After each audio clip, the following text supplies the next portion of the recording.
Have you ever tried selling your gold and felt like the price is too low? Parang ang baba ng offer kahit na alam mo na mahal ang pagkakabili mo sa mga gold items mo na ito. Hello everyone, Mini here.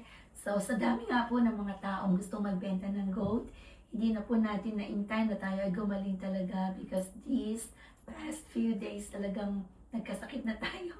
So, paano nga po ba natin maa-appraise ng inyong gold once na ibebenta mo ito? So, stay tuned and enjoy watching. You might be losing your money, not because your gold is cheap, but because you don't know how to properly appraise it.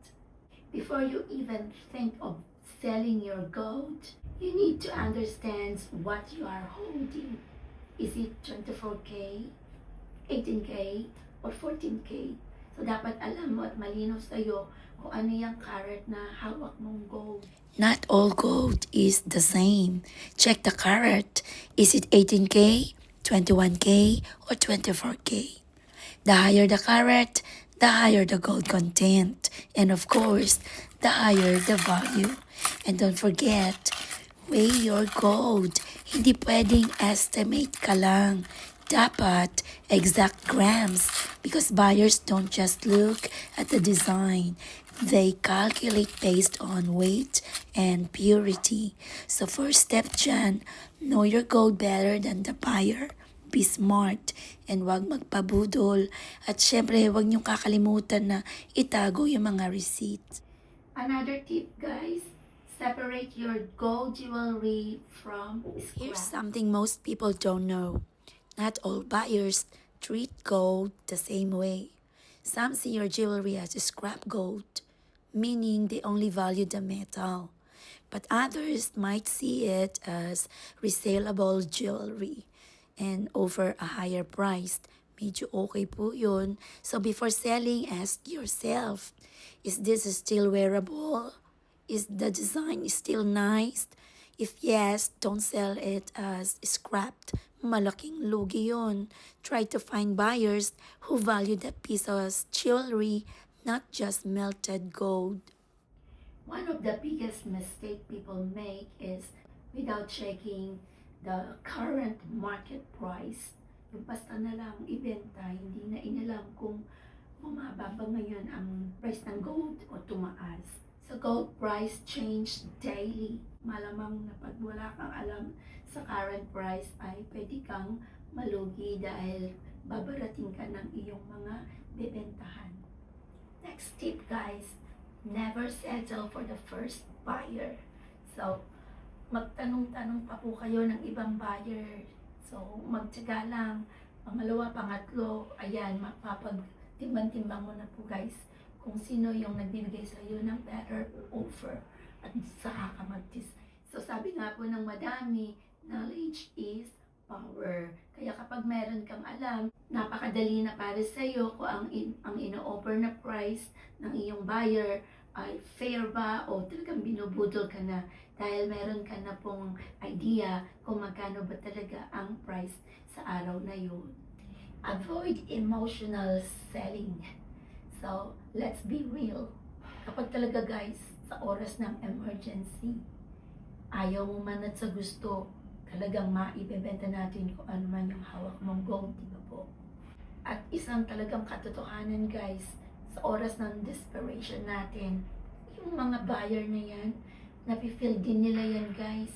Kaya, babaratin ka lalo. Kasi alam nila, kailangan mo yung pera.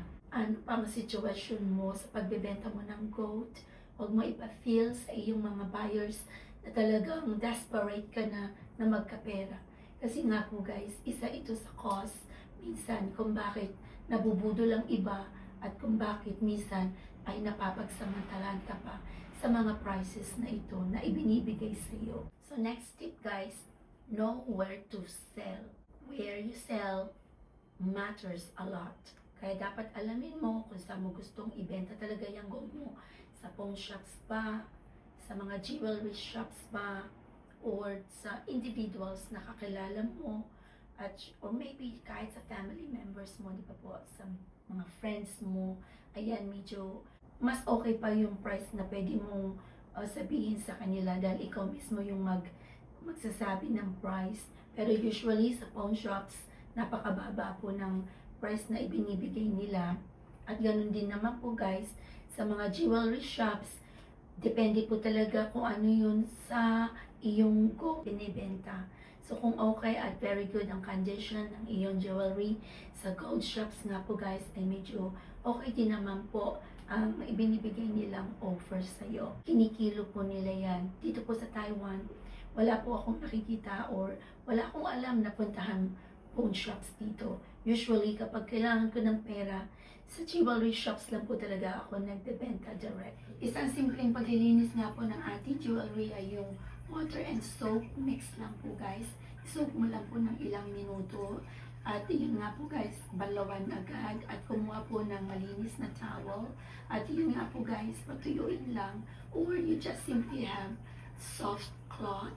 Katulad po nito, ito po yung pampuna sa ating eyeglasses. Basahin nyo lang po siya, yung malinis na tubig. And then, lagyan nyo na po ang inyong jewelry. Gently clean, just like this guys. Matatanggal na po yung mga libag-libag na nakadikit dito. Usually po guys, dahil sa mga lotions or ilang mga cosmetics, kapag po nasusuot natin ng jewelry, nagkakos nga po yan ng dirt at minsan ay medyo nagdadarken ng inyong gold jewelry. So ganyan lang po guys. Sobrang simple lang.